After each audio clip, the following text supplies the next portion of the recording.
Mas a pergunta em cima da qual nós queremos trabalhar é por que orar? Por que a oração acaba se tornando essa porta de entrada para a manifestação do sobrenatural?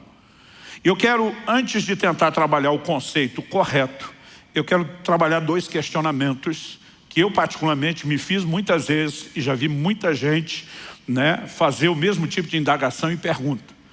Em primeiro lugar, eu quero trabalhar a ideia de que a oração não é meramente informativa.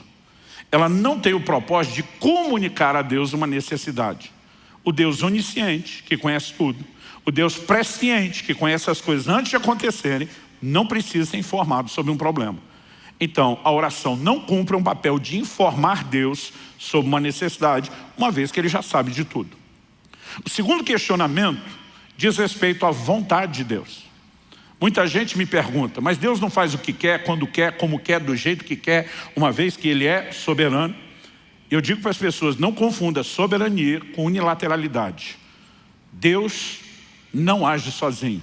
Ele chama o tempo todo o homem para um lugar de interação e Ele só faz isso porque Ele quis. Ele decidiu ser soberano do jeito dele. De vez em quando eu vejo gente dizendo que se Deus depende do homem para fazer alguma coisa, Ele não é soberano. Eu digo, se Ele precisar estar reduzido ao seu conceito de soberania, é que Ele não é soberano. Ele é soberano do jeito que Ele quer. Se Ele decidiu agir assim, se Ele decidiu revelar na sua palavra que as coisas funcionam assim, elas são assim, ponto final. Mas, estritamente, quando você pensa, se Deus faz o que quer, como quer, do jeito que quer, então por que nós vamos orar? Ele já vai fazer o que faria, independente de eu orar. Ele não vai fazer nada porque eu orei. Então por que Ele me mandaria? Não apenas deixaria a porta aberta, mas me mandaria orar para que Ele faça o que Ele já ia fazer, independente da minha oração? Se nós não entendemos essas questões, provavelmente a nossa vida de oração não vai ser provocada ao nível de resposta que eu e você precisamos que ela seja. Então, há algumas verdades nas quais eu quero trabalhar, e eu vou mexer primeiro nesses dois conceitos, para só depois responder por que orar. Então, uma das coisas que eu e você precisamos levar em consideração é que o reino de Deus, como um todo, suas verdades, seus princípios, não deveriam sofrer o que muitas vezes nós fazemos, que é uma leitura emocional. Um dia eu perguntei para alguém, por que é que você ora a Deus? Ela falou, eu oro a Deus porque Deus pode fazer qualquer coisa. Eu falei, mas o fato dele poder não significa que Ele vai fazer. Uma pessoa rica pode dar muito dinheiro para uma pessoa pobre, em necessidade.